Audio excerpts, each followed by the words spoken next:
Hello guys, अगर आप लोगों को मेरे वीडियोस पसंद आए तो प्लीज मेरे चैनल को लाइक एंड सब्सक्राइब कर दीजिए। और बिट्रेड वार के पिछले एपिसोड के एंड में हमने देखा था कि ली क्विंगी हांगजंग की मदद मांगती है, पर हांगजंग उसको पूरी तरह से इग्नोर करके वहां से चला जाने लगता है। और ये देखने के बाद ये अपने मन में सोचने लगता है, अरे बाप रे, ये बंदा इतना काला क्यों है। और ये सोचने के बाद ये जोर जोर से चिल्लाने लगते हैं कि तेरी हिम्मत भी कैसे हुई, इतना खूबसूरत लड़की यहाँ पर इंजूर होकर पड़ी हुई है, फिर भी तुम मुझे इग्नोर करके पूरी तरह से यहाँ पर जा रहे हो। क्या तुम्हें ऐसा करते हुए शर्म नहीं आती है क्या? ये सुनने के बाद हांगजंग पीछे मुड़कर देखता है और बोलने लगता है, क्या क्या क्या तुमने बोला, फिर से एक बार बोल के दिखाओ। ये सुनने के बाद वो लड़की पूरी तरह से डर जाती है और उसके बाद वो धीरे से आवाज से बोलने लगता है, नहीं नहीं प्लीज मुझे माफ कर दो, मैं इतना जोर से बिल्कुल भी चिल्लाने नहीं चाहता थी। अभी के लिए मैं जंगल में पूरी तरह से गुम हो गई हूँ, इसीलिए मुझे अपने घर का रास्ता बिल्कुल भी नहीं मालूम, इसीलिए प्लीज मेरा मदद करो और मेरा ली फैमिली के यहाँ पर मुझे छोड़ दो प्लीज। ये सुनने के बाद हांगजंग बोलने लगता है कि मैं ऑलरेडी तुझसे बोल दिया है कि मेरे पास तेरे लिए समय बिल्कुल भी नहीं है, इसीलिए मैं यहाँ से जा रहा हूँ, तू अपने आप की रास्ता ढूंढ लो, यहाँ से चले जाओ। और ये सारे बात सुनने के बाद ली क्विंगी अपने मन में सोचने लगता है, अरे बाप रे, क्या ये बंदा सच में कोई चक्का ही है? ये मेरा एग्जिस्टेंस को पूरी तरह से इग्नोर कर ही जा रहा है। उतना ही नहीं, मुझे काफी ज्यादा गुस्सा भी दिला रहा है। मैं उस बंदे के सामने लिटरली भीख मांग रहा हूँ, फिर भी वो मुझे पूरी तरह से इग्नोर करके यहाँ से चले जाने के बारे में बात कर रहा है। अब मेरा ईगो पूरी तरह से हर्ट हो गया, इसीलिए इस बंदे को जरूर मेरा मदद करने के बिना यहाँ से जाने बिल्कुल भी नहीं दूंगी। ये सोचने के बाद ये हांगजंग से बोलने लगता,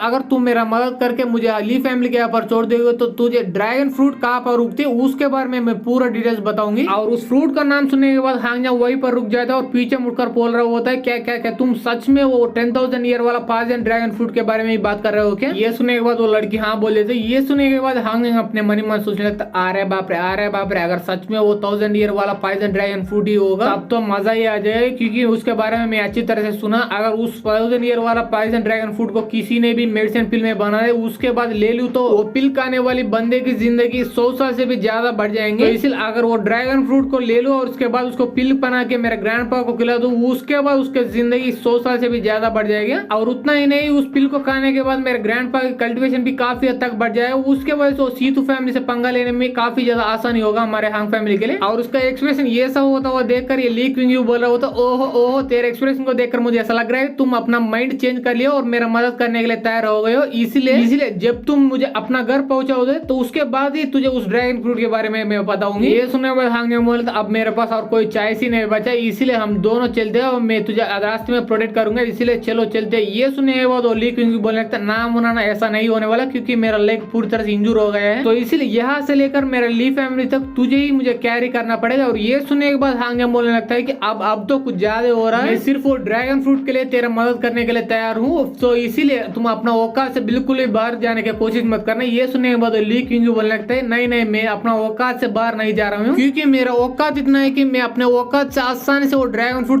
दिला सकती हूँ। अगर तुझे वो ड्रैगन फ्रूट नहीं चाहिए तो मत कर मेरा। ये सुनने के बाद हांगजंग बोला था, ठीक है तुझे इतना भी मुझे ब्लैकमेल करने की कोई भी जरूरत नहीं। ये बोल के उस लड़की को उठा लेता और वहां से चले जाने लगता और जाते जाते उसके चेस्ट के पीछे की तरफ इसका चेस्ट टच हो जाता है। इसके वजह से सोचने लगता है, अरे बाप रे, ये तो कुछ ज्यादा ही सॉफ्ट है, मुझे बिल्कुल भी नहीं लगता। और ये सब सोचता इस शर्मा तो देखकर ये ली क्विंगी पूछ रहे होते, तुम्हें क्या हुआ, तुम इतना शर्मा क्यों रहे हो? ये सुनने बाद हांगजंग बोला था, ऐसी कोई बात नहीं, मैं बिल्कुल भी शर्मा नहीं रहा हूँ। और ये बात के लिए एक जगह मेरे साइड में रख, मुझे वो ड्रैगन फ्रूट के बारे में कुछ और डिटेल बताओ। ये सुनने के बाद ली क्विंगी बोलने लगता है कि वो ड्रैगन फ्रूट, हाँ, वो यहाँ से साउथ ईस्ट तरफ एक माउंटेन है और उसी माउंटेन पर वो ड्रैगन फ्रूट है, पर वो उसको पूरी तरह से राइप होने में पूरा 3 महीने या उससे भी ज्यादा टाइम लग सकती है। तो इसीलिए वो ड्रैगन फ्रूट लेने के लिए 3 महीने के बाद ही उस माउंटेन पर जाना, तभी तुझे अच्छा फायदा मिलेगा। ये सुनने के बाद हांगजंग बोल रहे थे, मैं जाने के लिए जा सकता हूँ, पर वो माउंटेन पर वो ड्रैगन फ्रूट कहाँ पे इसके बारे में मुझे कुछ भी नहीं पता, इसीलिए 3 महीने के बाद मैं तेरे पास आऊंगा, हम दोनों मिलकर उस ड्रैगन फ्रूट के लिए निकल पड़ेंगे। ये सुनने के बाद ली क्विंगी बोलने लगता है, मैं आने के लिए तो तैयार हूँ, पर इससे मुझे क्या फायदा होगा और तुम मुझे क्या दोगे? ये सुनने के बाद हांगजंग बोलते हैं, मैं कुछ भी देने के लिए तैयार हूँ, यूएन वूजी तुझे क्या देने के लिए यहाँ पर लेकर, उसके अलावा एक सेकंड मैंने तेरे बारे में सुना, तुम इस स्पिरिट सिटी की सबसे खूबसूरत लड़की मानी जाते हो, फिर भी तुझे बचाने के लिए तुम्हारा ली फैमिली का कोई भी बंदा क्यों नहीं आया यहाँ पर? ये सुनने के बाद ली क्विंगी बोलने लगती है, हाँ, इसके पीछे भी एक अच्छा रीजन है, क्योंकि मेरा ली फैमिली कुछ सालों के अंदर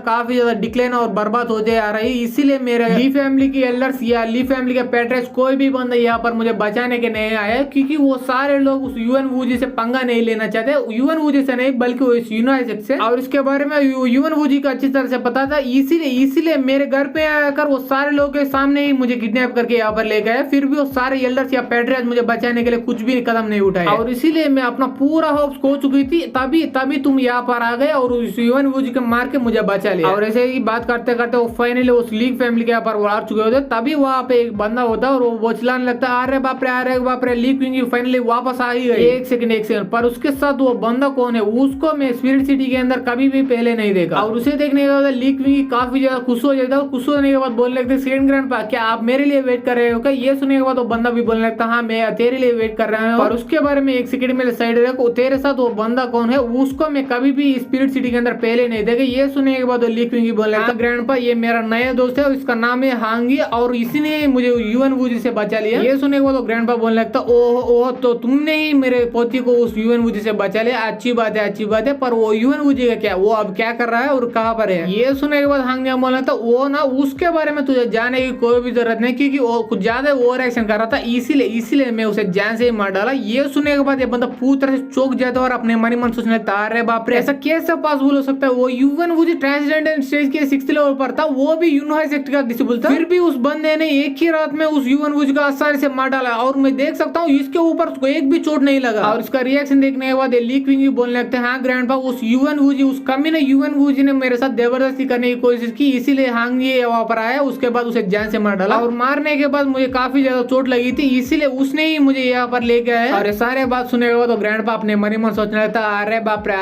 रे अगर वो यूनिवर्स सेक्ट को उस यूएन वूजी के मरने के बारे में पता चले तो वो यूनिवर्स सेक्ट आकर मेरे को और मेरा पूरा फैमिली को बर्बाद करके रख देगा, क्योंकि ये मेरा पोती की वजह से हुआ। पर मैं ये सारा ब्लेम उस हांगी बंदे पर डाल सकता हूँ और उसके बाद उसे जान से मारने के बाद उस यूनिवर्स सेक्ट को ये बोल सकता हूँ कि उसने ही उसको मार दिया और हमने आपका यूनिवर्स सेक्ट का डिसेबल यानी उस यूएन वूजी का बदला लेने के लिए उस हांगी को बंदे को मार डाला। ये बोल के बाद हमारे ली फैमिली बच सकती है। तो इसीलिए जोर जोर से बोलने लगता है हांगी तेरी हिम्मत भी कैसे हुई हमारे यंग मास्टर यूएन वूजी को मारने की, इसीलिए तुम अब मारना डिजर्व करोगे। ये बोल के जोरदार अटैक करने के लिए हांगी की तरफ बढ़ने लगता है। और इसे देखने के बाद ली क्वीन जोर जोर से चिल्लाने लगता है नहीं ग्रैंडपा ऐसा मत करो, क्योंकि वो मेरा दोस्त है और उसने ही मेरा जान बचाया है। पर इसका सारे बातों पूरी तरह से इग्नोर करके वो बंदा हांगी पर अटैक करने के लिए सामने तरफ बढ़ने लगता है। तभी हमारे एपिसोड यहीं पर खत्म हो जाता है। एपिसोड अच्छी लगे तो लाइक कर दे, सब्सक्राइब कर दे, शेयर कर दे and thanks for watching guys.